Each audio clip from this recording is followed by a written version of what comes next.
أبي القاسم المصطفى محمد. اللهم صل على محمد وآل محمد وأجل فرجهم وعلى أهل بيته الطيبين الطاهرين ولعنة الله على أعدائهم إلى قيام يوم الدين. This is probably the last Saturday that we are together for the month of Sha'ban, and we are entering Shahr Ramadan inshallah next week. So alhamdulillah, the masjid has great programs, as Hajj Mustafa mentioned. We're going to have Hajj Hijazi the first half, and the second half Hajj Dardashtian. And please come, there will be iftar every night inshallah, speech every night, programs every night. And how Hajj Mustafa mentioned, we didn't have the opportunity to get together last year. So please come here and take advantage, because when you do not take advantage of the majalis of Quran and speeches, sometimes Allah takes it away from us. And we do not want this to happen again, that God took away these commemorations, these gatherings that we had together. And obviously, these programs, they require your support, your financial support, your physical support. So I encourage all of you to help and contribute as much as you can. As you know, Shahr Ramadan is a month that things do not equate other months. Even if you give, a date to someone, or, iftar to someone, how much reward is there in Shahr Ramadan? If you contribute to the mosque and the masjid of God, how much you'll be rewarded. So take advantage. That help that you give is actually for yourself. In hadith, it mentions that Imam Sadiq alayhi salam mentions that a person that gives charity is in more need of that charity than that person receiving the charity.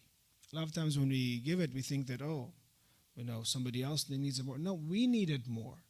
Because that khair, that goodness of that charity, that amal salih, the good deeds, will help you so much, will protect you from bala, will take your iman higher. It will be dhakhira, it will be something for you in the hereafter. So therefore, inshallah, donate generously, and please speak to Hajj Khanum Musavi, inshallah, for those that want to sponsor the programs or want to contribute in any other way. And also we need volunteers, obviously, those that can help out and organize and to be able to participate in any way or effort that inshallah, speak to her, inshallah. Because it is the end of month of Sha'ban, one of the great munajats that we have from Imam Ali alayhi salam is Munajat Shabaniyah. Beautiful munajat. And even though the meaning of it is very high, is lofty, it's too high for my understanding, but from the apparent meaning of it, we're going to be talking about some of the beautiful points of this dua. Believe me, I don't know if any other religion has such beautiful du'as. I don't think so. I've researched other religions. I've seen other du'as. I don't know if there's any other better way to supplicate to God. And many times you see our du'as are taken to Sunni communities. For example, Sahifa Sajjadiyya of Imam Sajjad. They look at it, they're amazed. They're amazed at how Allah. And this is also one of those other amazing du'as. Imam Ali alayhi salam, and I'm going to go through it, that sometimes Christians, they read parts of Munajat al-Sha'bani and they're surprised. So I have never ever heard something like this. And we take it for granted. We take it for granted. This is the completion of religion. Imamat is the completion of religion. So you should see the result, and the du'as should be the most complete than any other religion. And we don't take advantage of it. So we're going to go over some of these lines, but before I want to talk about something, because the end of Sha'ban is here, and Shahr Ramadan is also another month of dua. Let's talk beginning about the importance of dua. What does dua even mean?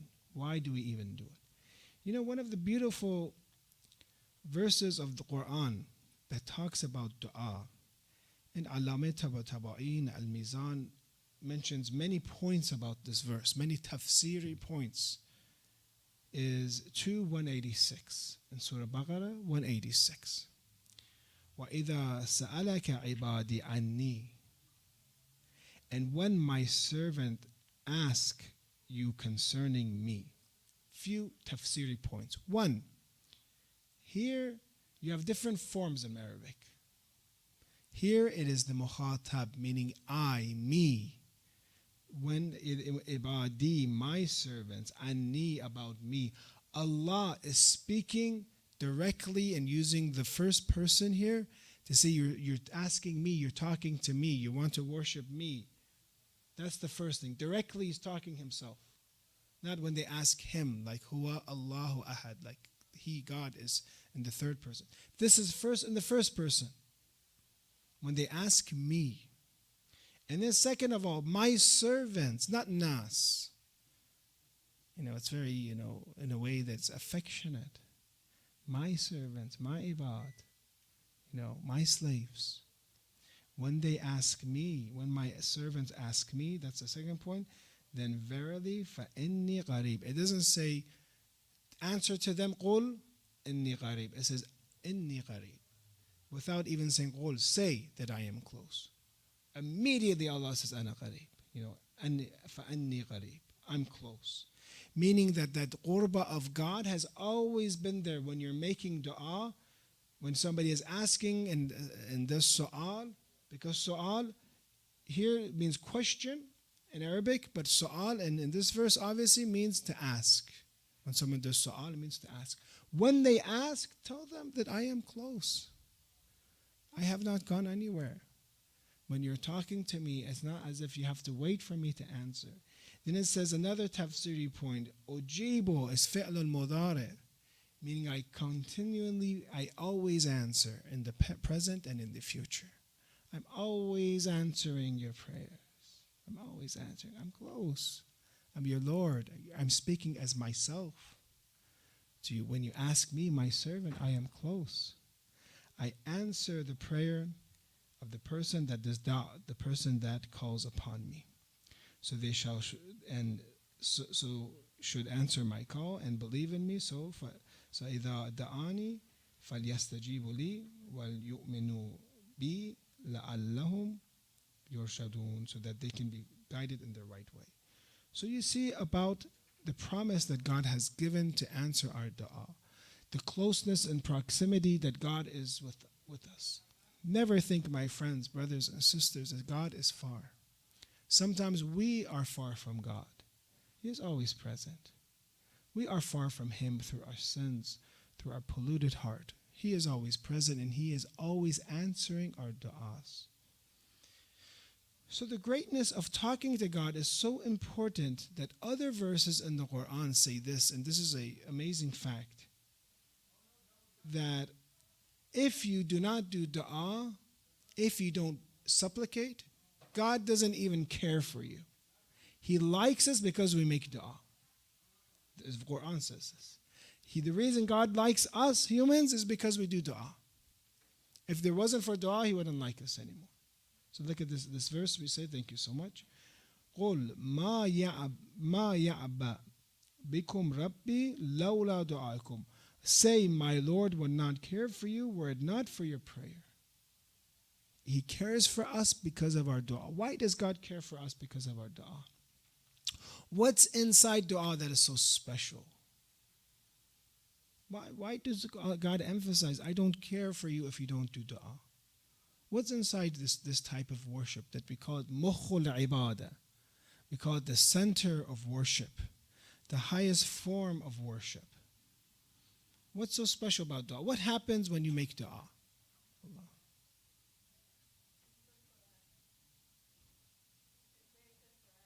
Very good to ask. What for us? Why is it good for us to make dua?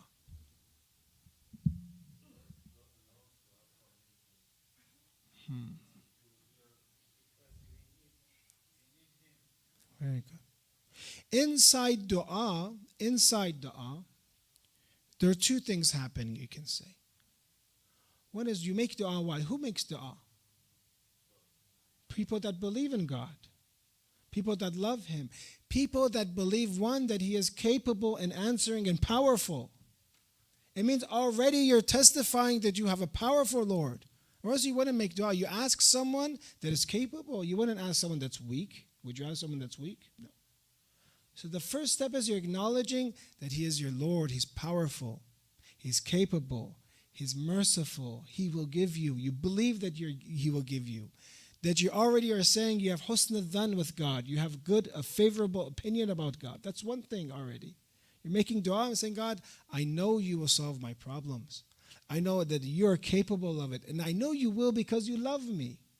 Already, that's dua is so important because of one.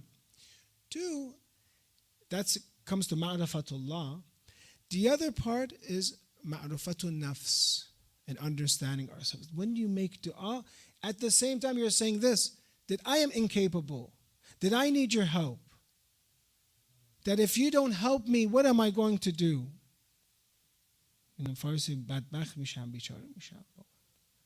That is what you're testifying to, your ubudiyat.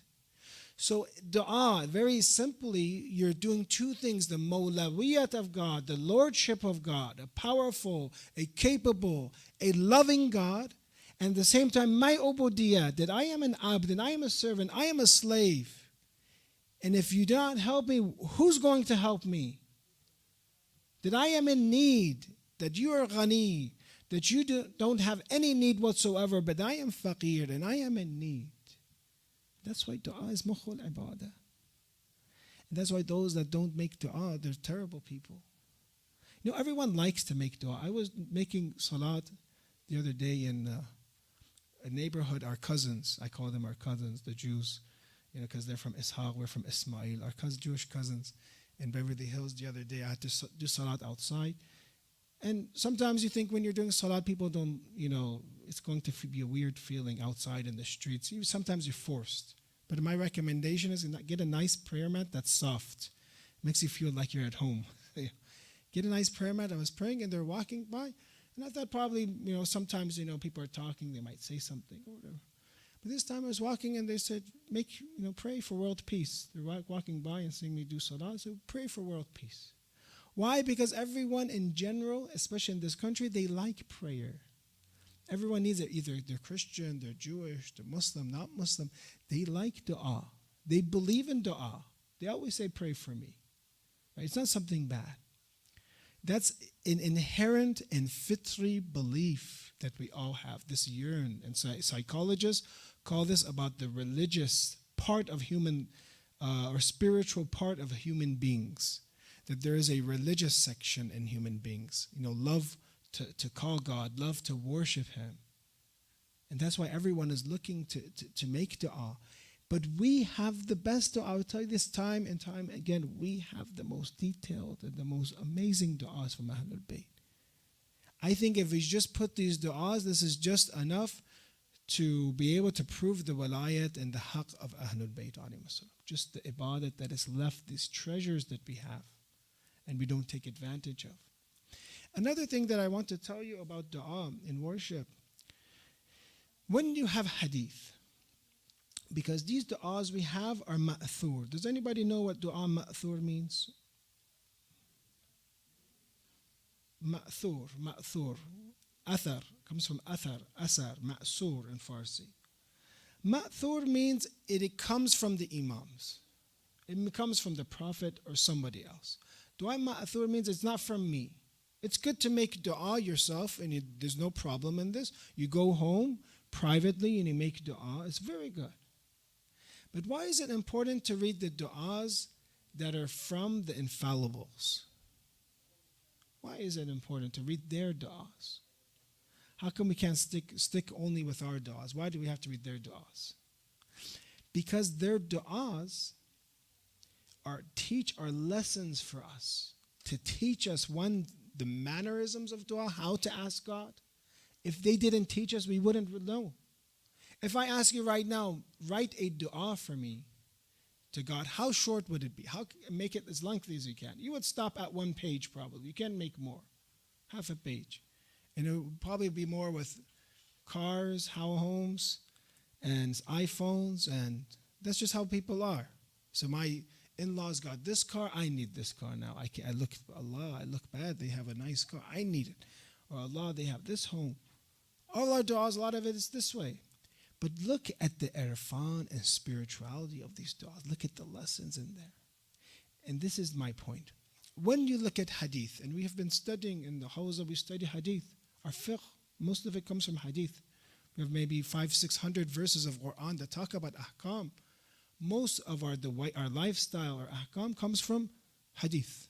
And we have to analyze it and stuff. But hadith is limited to one thing. That is, the imam is answering that person's level. If a normal person comes, the imam is going to give a normal answer. He's not giving an answer from Mullah Sadra to him. He's not going to understand. He says, I asked you the question. Mullah Sadra didn't ask you the question. I asked you. So the imam will limit that type of knowledge for that person or that question that's asked. A lot of our hadith are question and answers. Question and answer, because they are like the Kaaba. They are like, the house of God, the Kaaba. You come to them, and there's that guidance for your level. But if you're at a high level, yes, then they'll teach you very high levels. And actually, if you look at the hadith, it even talks about not sharing all of our knowledge to everyone. Not sharing it. That even some of the ahkam we have, the imams did not share it. It was only for followers of Ahlul Bayt. If they want to learn the ahkam, true rulings, they first have to be a follower of Ahlul Bayt, then I will teach them. I'm not just going to teach them ahkam if you don't follow us. First, you have to accept us. So hadith is limited to the amount of ma'rifah and knowledge that person has. A lot of times, people that ask questions, they weren't at that high level. But dua now, when the imam is making dua to God, is it limited to that audience or not? Is the imam making dua and going to limit the type of ma'rifah and knowledge that he's going to only give to that person? No, there's no more limitations. There's no more limitations when it comes to du'as. That's why that irfan, that ma'rifah, that knowledge that you get in du'a, sometimes you might not even get in hadith, in normal hadith. Because it's imam speaking to God, no one in between to bring the level down. No one in between. It's their level, their highest level, and speaking to God. So if you want what's inside the imam, what the imam really knows, what the imam truly feels, what the imam really believes, and you look at the du'as, then you understand the imam. Not only a person that comes and says, this happened, that happened, help me, and they'll answer just to that level, that's it.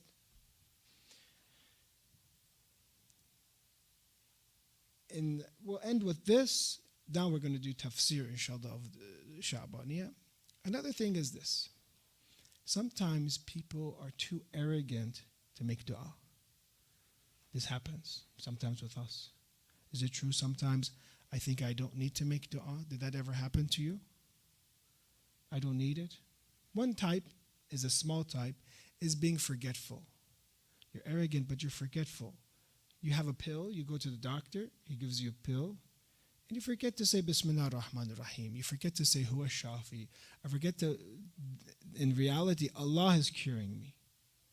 God is curing me. Can anything else cure me but God? That would be shirk, that would be polytheism. Even when you get a prescription from the doctor, inshallah, it's the right prescription and the doctor did his job, with the medical system that we have today. But inshallah, it's the right medicine, it's good for you. You say that Allah, you still say Bismillah ar-Rahman ar-Rahim wa huwa shafi. If He doesn't want me to get shafa, then nobody can give me shafa. That's one step of arrogance. Look at our own lives.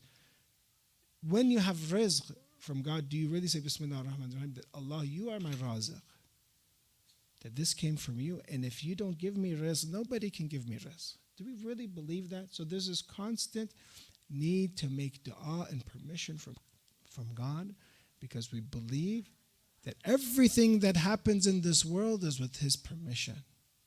And if you believe you're self-sufficient, then you're arrogant. You're following the path of shaitan. If you think you don't need God anymore.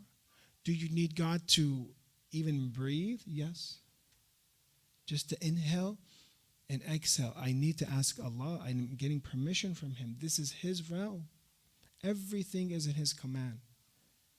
Or else it will be shirk. That's one form. The other form is that people, they don't make du'as because they're so used to the natural world and cause and effect. And they say, no, I don't even need to make dua. If you do this, this is the outcome. You have a good business plan, you'll be rich. You study hard, you'll get your medical degree.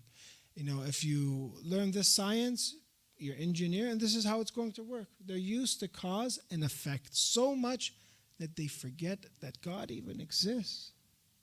They just believe in God as a creator, not as a Lord and Rabb. And I'm asking you, can you believe that this world is controlled without God? Even if you believe in cause and effect, which we do, but we say all of this is because God has created it, because He is regulating it. He has sustained, He has made all these elements that are in chemistry we read. He has made all these laws that are in physics. These are His laws. And whenever He wants to give an exception to these laws, He can. And if ever He wants this thing not to happen, how many people we had over and over, they had the best business plan, but they failed. How many geniuses we had that they even almost failed. They say, if this project didn't work right, I would have been doomed. So close. So can we say that we don't need God? That's the second level. People that are so used to the normal cause and effective things that they think that, I don't really need to make, which is wrong, which is even a higher part of arrogance in our lives. The third and final is that someone becomes so arrogant that they completely think that they will resolve problems myself. I don't even need to make dua. What's the problem? I'll go and solve it myself. I don't even need God's help. And that is the worst type. That is a person that is mustakbir in dua. Look at the Quran. وَقَالَ رَبُّكُمْ أَدْعُونِي أَسْتَجِبْ لَكُمْ إِنَّ الَّذِينَ يَسْتَكْبِرُونَ عَنْ عِبَادَتِي سَيَدْخُلُونَ جَهَنَّمَ دَاخِرِينَ. And those that are disdainful and those that are arrogant in my worship, he will enter hell in utter humiliation. A person that is so arrogant says, I don't even need God. I have a problem in my life, but I do not want to turn to Him. It says, yes, they are so arrogant in worship that Allah will take them to the hellfire. And that is the worst type of arrogance when it comes to dua. So brothers and sisters, what I'm saying is there's these stages. Of course, we're not at this stage. I don't think anybody comes to the masjid and says, I don't even need God, or else we wouldn't be here. But those other levels of relying too much on cause and effect in the normal world, yes, we should fulfill the cause and effect and do things at the normal process as much as we can. Study, work hard, have a plan, yes. But at the same time, trust in God, ask Allah for help as a muwahhid. And the third, every part, if we can, some things we forget to ask from Allah, increase it. When we drive in the car, and a lot of it is saying, Bismillah ar-Rahman ar-Rahim. So Bismillah ar-Rahman ar-Rahim, Allah, I'm asking you for safety, inshallah. If you don't allow me to even drive to the mosque, I will not reach it. Everything, Bismillah ar-Rahman ar-Rahim, Bismillah ar-Rahman ar-Rahim. Every small action, you keep adding it more and more and more, and your tawakkul and your asking Allah becomes more and more and more. Let's get into Munajat al-Shabaniyah. Let's recite salawat ala Muhammad wa ali Muhammad wa ajil farajahu.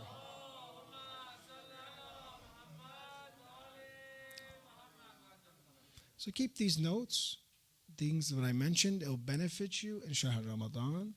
And you'll notice why one of the best worships, type of worship is making dua. That's why Shahr Ramadan is full of very lengthy du'as. Very long, Joshan Kabir, for example, and Dua Abu Hamza, and different du'as, because it's so beneficial for us. Let's go through some of these lines of this dua. For Imam Ali alayhi salam, beautiful, beautiful dua, Munajat al-Shabaniyah. If somebody hasn't read this dua yet, we have about a week. You could read it other times too. But if you haven't read Munajat al-Shabaniyah, look at it. At least look at some of the lines, the highlights. I'm going to give you some of the highlights, in the next, how long should I speak for? 3 hours, 2 hours? Is that enough? Or do you want to connect it to Shahr Ramadan? Inshallah, we'll just keep talking. One of the ulama, he was upset with the Shah, and he was in the minbar, and he just stayed on the minbar so long to oppose the Shah. And people would throw him fruit and food, and he would just stay there and eat and keep speaking and speaking and speaking and speaking. So if you want, we can keep speaking and speaking to Shahr Ramadan, inshallah. Allahumma salli ala Muhammad wa ali Muhammad. The dua of Munajat starts with this important thing. Salawat. Make your du'as, I call it the salawat sandwich. Allahumma salli ala Muhammad wa ali Muhammad. Make your du'as in a salawat sandwich. What's a salawat sandwich? Begin with salawat, end with salawat, and put your du'a somehow where, hide it in between. Hide it somewhere in there between the good parts of the sandwich. Inshallah, Allah will accept it, because a du'a that at the beginning is mustajab, the end is mustajab, inshallah the middle will be mustajab. So you see the adab of Allahumma salli ala Muhammad wa ali Muhammad. Allahumma salli ala Muhammad wa ali Muhammad. واسمع دعائي إذا دعوتك. You listen to my supplication when I pray to you. The first thing we learn from Imam Ali alayhi salam, attributed to him, listen to my prayer, God. Does he have to listen? Does this listen mean God won't hear? He hears everything. He knows everything. That's not talking about that.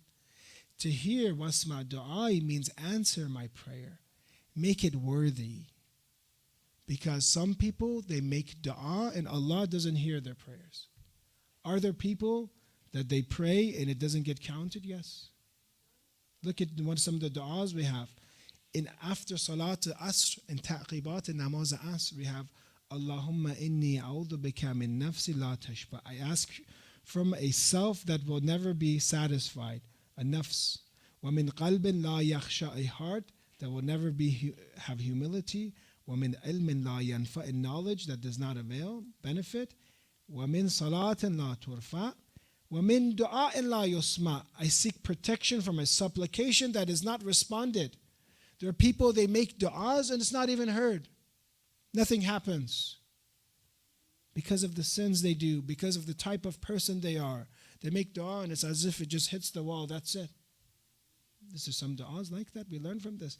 So Imam, this is from du'a. Wa min du'a'in la yusma. So there are du'as that are la yusma. There are prayers that are not heard. Because of that person, because of what they have done to themselves. Do you think, for example, the du'a of Yazid will be heard? No. Actually, the opposite will happen whenever he happens. So there are du'as that are not heard. We ask Allah, first thing is adab. Listen to my du'a, please, Allah. I'm going to ask you something. And imagine, when your kids sometimes come to you, I'm going to ask you something, don't say no. Allah, I'm going to ask you something. See, humility. I'm going to ask you to make dua. Don't say no to me. Hear it. Hear my dua. وَاسْمَعْ نِدَائِي إِذَا نَدَيْتُكَ وَاقْبَلْ عَلَيْنَا إِذَا نَجَيْتُكَ. And accept me or turn towards me when I call you, when I submit to you. Turn towards me. Pay attention to me. Maybe I don't deserve God. I don't deserve you to pay attention to me because I have been a sinner. Maybe with all the fada'il and bounties you've given me, I don't deserve for you to listen, but please hear, listen to me. Do you see the humility of Imam Ali? This is Imam Ali speaking to him and God.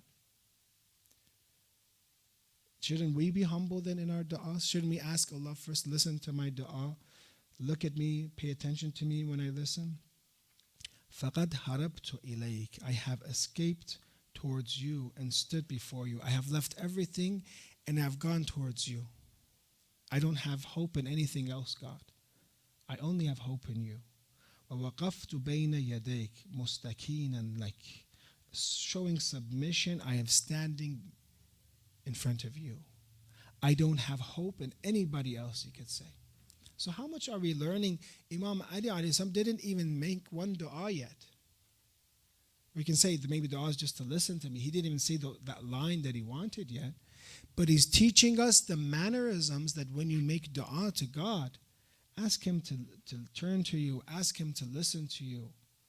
Tell him that I have turned towards you. That I don't have hope with anybody else. I am turning towards you. And then we have here other parts. Ilahi, إِنْ حَرَمْتَنِي فَمَنْ ذَا الَّذِي يَرْزُقَنِي. My Lord, if you deprive me of rizq, sustenance, then who else can ever provide me with sustenance? You are my raziq. If you don't give me rizq, I will starve. Nobody else will give me my rizq. Do we really believe that? Do we have that level of tawheed? That God, if you do not give me my rizq, who else is going to give it to me? Or do you say, no, my check is coming next month, I already know. He mailed it. He said he's mailed it and they already mailed it, or it's direct deposit. No, I have my tawakkul is in direct deposit. Alhamdulillah, the banking system's working great, and I know my rizq will come. Is that how we are? Or like this, Ilahi in haramtani faman dhal ladhi yarzuqani. If you deprive me, then who is going to provide for me? These are all I said, but those other ways are just means that God wants for us. But He is in control of the universe, or else it's shirk, it's polytheism. وَإِن خَذَلْتَنِي فَمَنْ ذَا الَّذِي يَنْصُرَنِي. And if you forsake me, then who else will help me? You can only help me. So you need a strong tawheed. If you want to be able to talk to God properly, you need ma'rifah. You need, and you look at the tawheed of Ali alayhi salam in these du'as. Ilahi kayfa ayasu min husn nadarik li ba'd mamati. One of the fears that we all have is death. Inshallah we do.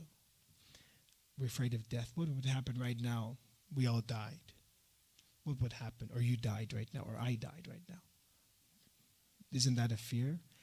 But look at this type of trust that Imam Ali is showing us to have. And this is good news for us. That my Lord, how can I despair of your benevolent attention towards me after my death? وَأَنْتَ لَمْ تُوَلِّنِي إِلَّا الْجَمِيلَ فِي حَيَاتِي. While you have always been good to me throughout my lifetime. How can I have despair about the hereafter? We're talking about the punishment. We're talking about God being the witness and the judge at the same time. But how can I have despair when you were so kind to me in my life? When you took care of me in my life? Brothers and sisters, did Allah take care of you or not? In your lives, did He take care of you? Was He kind to you? I am talking to myself, do I even deserve it? But He was still kind to me. He still blessed me. The Lord of the hereafter is the Lord of this dunya. Just as He has taken care of you in this dunya, He will take care of you in the hereafter. We're learning from this. Isn't this good news? We're learning from Imam Ali alayhi salam. The same Lord that we look at through all the balas that could have happened to us, all the bad things that could have happened to us. And the worst is misguidance. That He selected us to talk to Him, to have His religion, to come to His house. That same Lord will be the same Lord in the hereafter, that He will accept you. Because if He was going to deprive you of the hereafter, why would He bring you to His house? Why would He bring you to the masjid? So that He could deprive you and punish you? So we're learning that you were jameel to me, you were beautiful to me, you were kind to me in this world. So how can I have despair in the hereafter? And this is the last line, inshallah, we'll say, and we'll end. This is one of the lines, I believe, that I was in Qom once, and I had some recordings about a comparison between Christianity and Islam in terms of the family. Family structure in Islam and Christianity. And this institute, they already did the research of that book, alhamdulillah, so they just gave it to me. I would look at it and I would give the speeches, recordings. He says, once a priest came to Qom, and they have obviously Qom and Vatican and other places, they have relations. So he said a religious figure from the Christians came, and he saw this part of dua, I believe it's dua Munajat Shabaniyah. And he saw this part that Imam Ali alayhi salam, I'm going to read it, I'm going to say that this part what Imam Ali said, he looked at it and he began to cry. And he says, I have never ever seen a dua like this. I've never ever seen a supplication like this. I'm telling you, from other religions it doesn't exist. Because Ali alayhi salam, yes, Ali alayhi salam is incomparable after the Prophet of Islam to anybody else. Only he can make such beautiful dua. Imam Zainul Abidin, with all the worship that he had, said this Worship is nothing compared to the worship of Ali ibn Abi Talib. Ilahi, this is so much, I'm not saying this to give you a green light to sin. I'm saying this for there's difficult times when a person sins and wants to believe in the rahmat and mercy of Allah to come back to Him. To come back. If you believe it this way, if you recite this, I believe you will always be guided. Ilahi, in akhadtani bijurmi, akhadtuka ba'afwik. My Lord, if you punish me by my offense, akhadh is to take. You take me by my sins, but I'm going to do something. I'm going to put you in the corner. I'm going to cling on to your af and your pardon. You take me by my sins, okay. Are my sins more or your rahmah and mercy? Which one's more? Even if I'm the worst sinner in the entire masjid, the worst sinner in the entire world, are my sins more or Allah's rahmah that's wasi'at in kull shay? Ala kull shay. That takes and encompasses everything. Which one is more? So Allah, if you take me by my sins, and I know I'm a sinner, of course this is Imam Ali being humble, I'm going to take you by your af. You take me by my jorm and af. Take this statement and bring it in the day of judgment. See if you'll be free from the hellfire or not. Bring it, take in the judgment, said Imam Ali says, Ilahi in akhadtani bajurmi, akhadtuka ba'afwik. If you take me by my sins, I will take you by your forgiveness. وَإِنْ أَخَذْتَنِي بِذُنُوبِي, and if you take me by my dhunub, another way for sins or offenses, أَخَذْتُكَ بِمَعْرِفَتِكَ.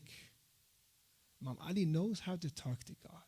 This doesn't even come to our minds to talk to Him this way. It doesn't come to our minds. You're going to punish me. You look at my sins. I'm going to take hold of your rahmah. I want to see if your rahmah is wasat, kull shay or not. In this part, it says the priest read this part and began to cry. وَإِنْ أَخَذْتَنِي النَّارِ وَإِنْ أَدْخَلْتَنِي النَّارِ أَعْلَمْتُ أَهْلَهَا أَنِّي أُحِبُّكَ.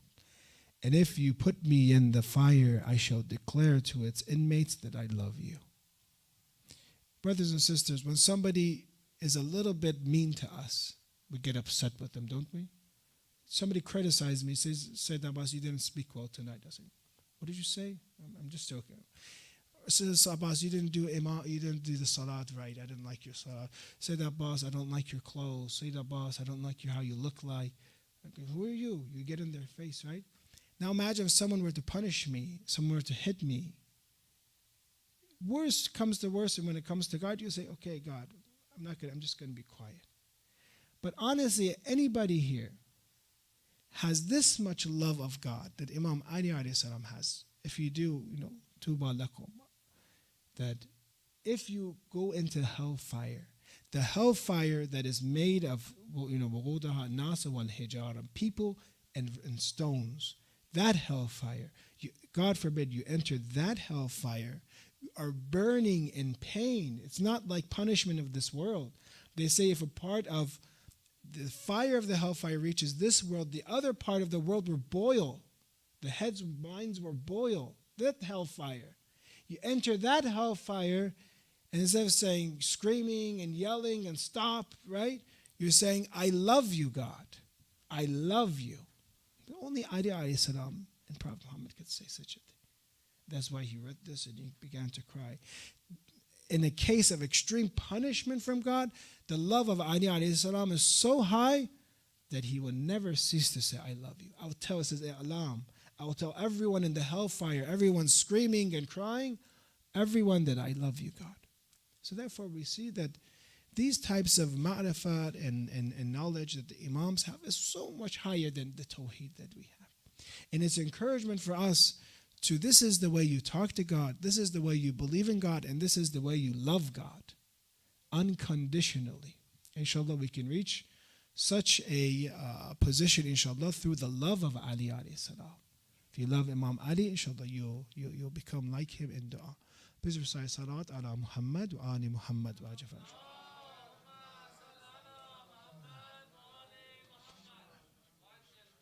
Do you have any questions, my friends? If I know the answer.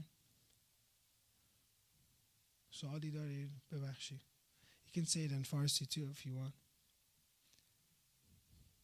I will be here in the LA area if anybody has any concerns, or there'll still be the consultations, inshallah. And if anybody has any questions, or I'll be in the area, inshallah. You can reach out to me, inshallah. I'll find you, or you'll find me. If I know the answer, inshallah. Inshallah, Ramadan, I'll be, the second half, I'll be at Yasin, inshallah. But come here, because this is here different. Come to Dr. Hijazi and come to Awaya Dardashtian, very good scholars and good people, inshallah. Come here. But I'll be it's going to be limited. Yasin will be 4 weeks. There'll be 4 days, another 6 days. The weekends towards the second half, inshallah. They will be coming, inshallah. Yes. The first half, some centers here. There's another center here that I'll be in. Simi Valley possibly, and maybe other places we're talking about. But if not, I'll be at my home, just trying to fast. That's it. Yeah. Keep us in your du'as this Shahr Ramadan, and inshallah after Ramadan I will see you more. Inshallah, please recite salawat ala Muhammad wa ali Muhammad.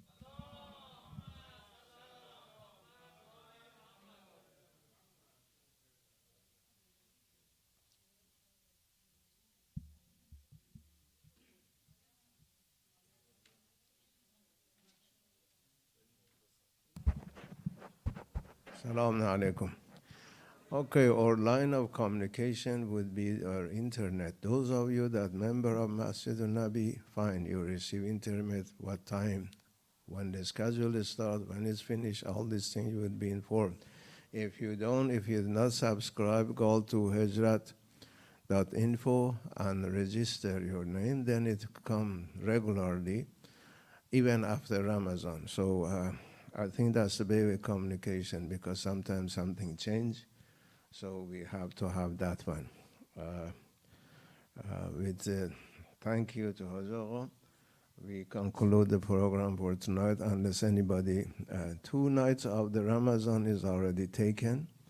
There is a paper on the wall. When you go on the door of the other one, you can write your name, just spell your name, or you just put anonymous. But please, it happened one time. If you promise, if you write your name there, you are obligated to.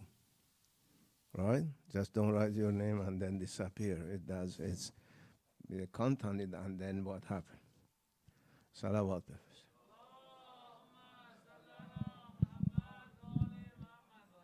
Anybody wants to do the ziyarat? Any volunteer? I do a short form, so yeah, long one. Short one. Assalamu alayka ya Rasulallah. Assalamu alayka ya Muhammad ibn Abdullah. Assalamu alayka ya Amir al-Mu'mineen Ali ibn Abi Talib. Assalamu alayka ya Fatimah al-Zahra Sayyidat Nisa'il Alameen. السلام عليكم يا حسن والحسين سيد الشباب أهل الجنة. السلام عليكم يا جميع المرسلين. السلام عليكم أيها المعصومين والشهداء والصالحين جميعا ورحمة الله وبركاته. أعوذ بالله من الشيطان الرجيم. بسم الله الرحمن الرحيم. والعصر إن الإنسان لفي خسر إلا الذين آمنوا وعملوا الصالحات وتواصوا بالحق وتواصوا بالصبر.